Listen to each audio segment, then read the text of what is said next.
Good morning all of you. BA द्वितीय वर्ष के सभी छात्रों का हिंदी विभाग में स्वागत है। तो दोस्तों, आज हम ऐच्छिक हिंदी चतुर्थ सत्र सेमिस्टर सेकंड प्रश्न पत्र क्रमांक 8 निबंध तथा कथेतर गद्य इस प्रश्न पत्र के अंतर्गत घोड़ाशाही सियाराम शरण गुप्त द्वारा लिखित निबंध घोड़ाशाही को लेकर चर्चा करने जा रहे हैं। तो निबंधकार जिस काल में रहता है उस काल की सामाजिक, राजनीतिक आदि परिस्थितियों का प्रभाव उसके साहित्य पर भी पड़ता है। देखिए, परिस्थितियां साहित्यकार को प्रभावित करती है। सियाराम शरण गुप्त के साहित्य पर भी तत्कालीन परिस्थितियों का प्रभाव पड़ा। सन 1895 उनके आविर्भाव का समय है। यह समय भारतीय राजनीति में उथल पुथल का था। अंग्रेजों की शोषण नीति से सारा भारत पीड़ित था। लोग किसी भी प्रकार इस विपत्ति से निकलना चाहते थे। भारत का बुद्धिजीवी वर्ग सचेत हो गया था। इसी चेतना का परिणाम था कि सन 1885 में राष्ट्रीय कांग्रेस की स्थापना हुई। यह संस्था एक प्रकार से भारतीयों के लिए जालिम सरकार से लड़ने का प्रधान मंच बना, किंतु राष्ट्रीय आंदोलन को सर्वव्यापी गति उसी समय मिल पाई जब गांधी जी आए। ग्रामीण को संघर्ष में शामिल करके एक प्रकार से उन्होंने समस्त भारतीय जन को अंग्रेजों के खिलाफ खड़ा कर दिया था। सत्य अहिंसा का मूल मंत्र बनाकर उन्होंने संघर्ष की शुरुआत कर दी थी। समय समय विभिन्न मांगों द्वारा सरकार को बाध्य किया जाने लगा। सियाराम शरण गुप्त सन 1929 में गांधी जी से मिले और गांधी जी भारत के विभिन्न स्थानों में जाकर जनता को आंदोलन में शामिल कर रहे थे। इसी सिलसिले में चिरगांव भी आए। सियाराम शरण ने उनके बारे में बहुत सुना था। प्रत्यक्ष दर्शन के बाद वे उनसे इतने प्रभावित हुए कि गांधीवाद के सबसे बड़े गायक बन गए। उनके समस्त साहित्य पर गांधी और उनके विचारों का प्रभाव है और इस तरह से सत्य, अहिंसा, समता आदि को मुख्य आधार बनाकर गांधी जी राष्ट्रीय आंदोलन को गति प्रदान कर रहे थे। सियाराम शरण गुप्त ने भी इन्हीं तत्वों को अपने साहित्य में उतारा है। तो दोस्तों, तत्कालीन समय में एक और कांग्रेस के मंच से समस्त भारतीयों द्वारा अंग्रेजों के खिलाफ संघर्ष चल रहा था, तो दूसरी ओर भारतीय समाज में घिर आई बुराइयों को दूर करने के लिए भी संघर्ष हो रहा था। राजा राममोहन राय द्वारा आरंभ किए गए आंदोलन की शुरुआत से जहां सती प्रथा जैसे कठोर मानवीय प्रथा का अंत हो गया था, वहीं अन्य कुरीतियों पर भी कुठाराघात किया जा रहा था। सियाराम शरण गुप्त के समय एक और गांधी जी दलितों एवं नारी समस्या को भी अपने कार्यों में प्रमुख स्थान दे रहे थे, तो दूसरी ओर महाराष्ट्र में ज्योतिबा फुले द्वारा शुरू किए गए दलित आंदोलन को व्यापक रूप देने का कार्य बाबा साहब आम्बेडकर कर रहे थे। भारतीय समाज में व्याप्त जाति के आधार पर भेदभाव को दूर करने का सफल प्रयास बाबा साहब ने किया। दलितों में स्वाभिमान की ज्योति जलाने वाले बाबा साहब आम्बेडकर ही थे। सियाराम शरण का परिवार वैष्णव था। उनके परिवार और स्वयं उन पर वैष्णव जन तेन कहिए जे जानी पीर पराई रे का संदेश का प्रमुख प्रभाव पड़ा और साहित्य रचना करते समय उन पर इन्हीं विचारधाराओं का प्रभाव रहा। बापू नामक रचना हो या डाकू, एक फूल की चाह हो या अग्नि परीक्षा, सभी में हमें मानवता एवं भाईचारे की भावना का ही समावेश है। और इस तरह से आइए अब इसी महान निबंधकार की जीवनी तथा रचनाओं का संक्षिप्त परिचय हम देखेंगे। तो दोस्तों, सियाराम शरण गुप्त को गांधी युग की देन कहा जा सकता है। भारतीय स्वतंत्रता संग्राम में जब गांधी का पदार्पण हुआ तो अंग्रेजों के खिलाफ संघर्ष को एक नया आधार मिला। बिना किसी अस्त्र शस्त्र के संसार पर प्रभुत्व जमाए अंग्रेजी शासन से टक्कर लेने का यह नया तरीका था।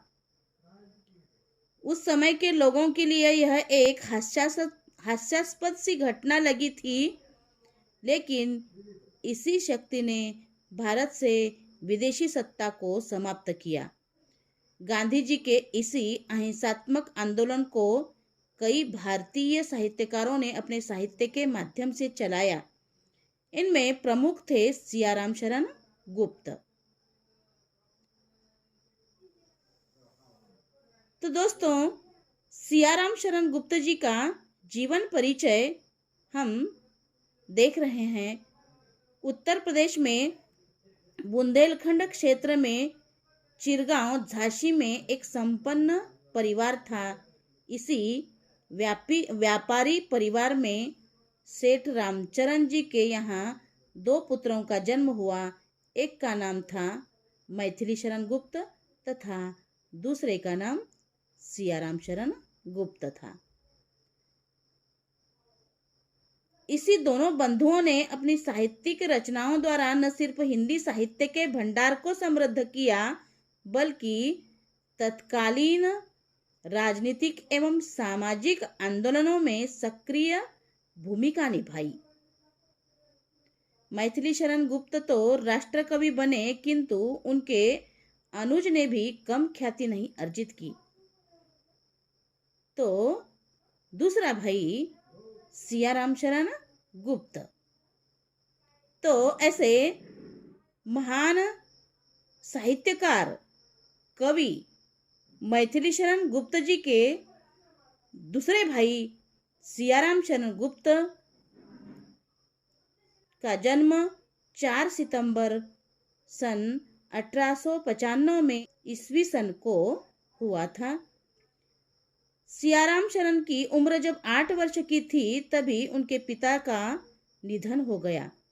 कुछ वर्षों बाद माताजी भी चल बसी।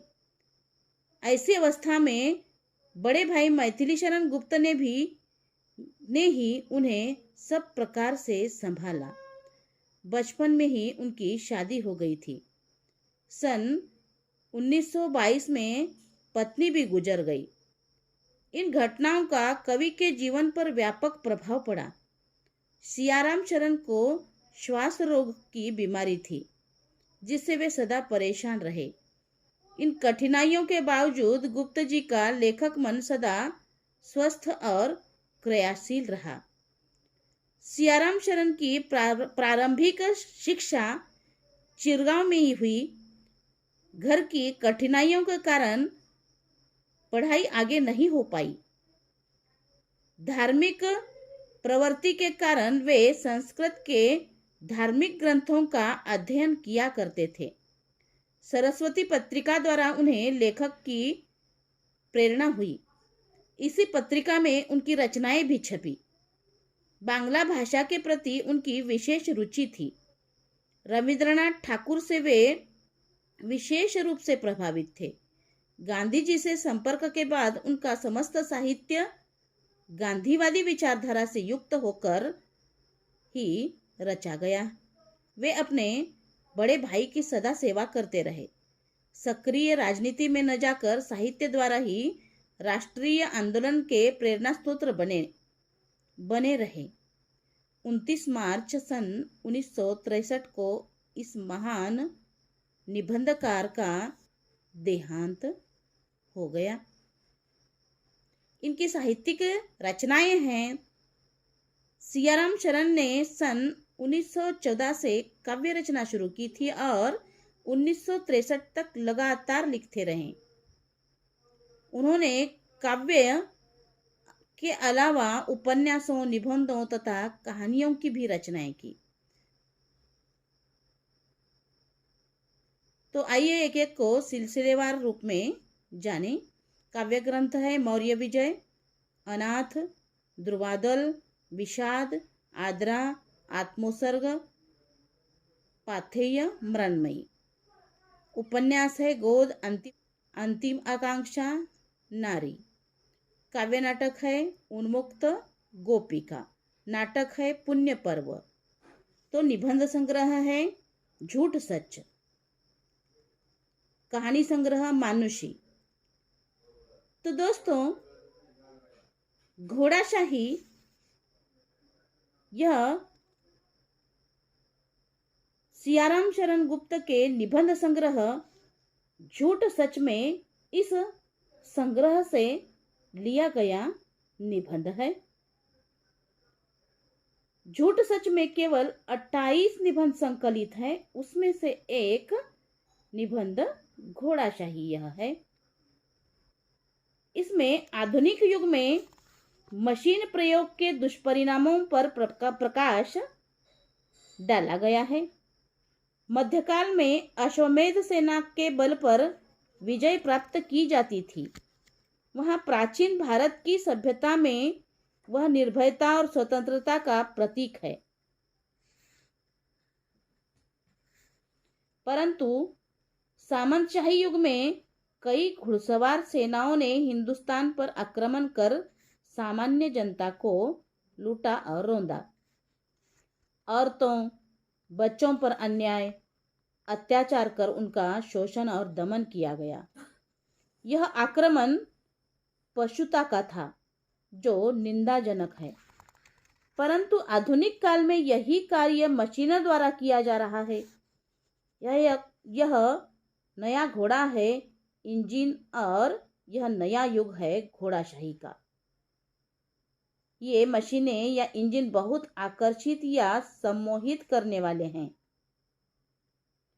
उनके कारखानों की घरघराहट में हजार हजार घोड़े के एक घोड़े की विद्युत गति में 1000 प्राणी, वृद्ध, युवा, किशोर, स्त्री और पुरुष एक साथ जोत दिए गए हैं। इसके दबाव में तिल तिल गलकर पीले पड़ते हम इसके चक्के में नीचे कुचलकर पीसने को मजबूर है। और दोस्तों, इस तरह से सारा विश्व मशीनीकरण के दुष्प्रभाव की चपेट में है। इसमें मनुष्य और मानवता पर गंभीर संकट आया है। यह बात इस निबंध के माध्यम से सियाराम शरण गुप्त जी स्पष्ट करने लगे हैं कि किस तरह से मनुष्य और मानवता पर गंभीर संकट आया है, जिससे संसार की अंतरात्मा आज भीतर ही भीतर घुट रही है। तो दोस्तों, इस तरह से यह मशीनी रूपी घोड़ा सामंतशाही के घोड़े से अधिक शक्तिशाली, बर्बर और जानलेवा है। उसका शरीर लोहे का और प्राण दानव का है। वह रावणों और दुशासनों से भी भयंकर है। बहुत ही नियोजित तरीके से पीड़ित को अपना ग्रास बनाने जा रहा है। तो इस तरह से कितने देश, कितनी सेनाएं और कितनी सामान्य जनता उसके खुरों के नीचे पिसी जा रही है, इसका हिसाब नहीं है। यह बात घोड़ाशाही इस निबंध के माध्यम से लेखक स्पष्ट करने लगे हैं कि किस तरह से सियाराम शरण गुप्त जी गांधीवादी होने के कारण गांधी की तरह ही मशीनी उपयोग का विरोध करते हैं। मशीन के माध्यम से पूंजीपति अधिक से अधिक लाभ कमाने के लिए मजदूरों का शोषण कर व्यवस्था को अपने अनुकूल ढाल रहे हैं। यह बात निबंधकार स्पष्ट करने लगे हैं। लेखक के अनुसार इस बर्बरता का प्रतिरोध कर उसके पशुत्व का दलन करने के लिए सारी दुनिया को निर्भय बालक, कोई कुश, कोई लव या कोई बब्रुवाहन भी की प्रतीक्षा है। तो इस तरह से सियाराम शरण गुप्त जी आज के युग में, इस मशीनी युग में मानव के अंदर मानवता पर किस तरह से गंभीर संकट आया है और आज अंतरात्मा भीतर ही भीतर घुटने लगी है और इस तरह से मशीन रूपी घोड़ा सामंतशाही के घोड़े से अधिक शक्तिशाली और बर्बर और जानलेवा है। और इस तरह से आज निर्भय बालक, कोई कुश, कोई लव या कोई बब्रुवाहन की ही प्रतीक्षा है। यह बात घोड़ाशाही इस निबंध के माध्यम से निबंधकार सियाराम शरण गुप्त जी स्पष्ट करने लगे हैं। तो इस तरह से दोस्तों, सियाराम शरण गुप्त मानवता के पुजारी थे। उनके साहित्य के सबसे बड़ी विशेषता है मानवता की भावना का विकास, चाहे वे राष्ट्रीय भावना या विभिन्न सामाजिक समस्याओं से युक्त रचना कर रहे हो या किसी मनोभाव से जुड़कर कुछ लिख रहे हो, सभी जगह उनकी मानवतावादी विचारधारा दिखाई देती है। व्यक्तिगत दुख से युक्त रचनाओं में भी कवि ने मानवता को ही अभिव्यक्ति दी है। तो इस तरह से सियाराम शरण गुप्त जी ने घोड़ाशाही निबंध के द्वारा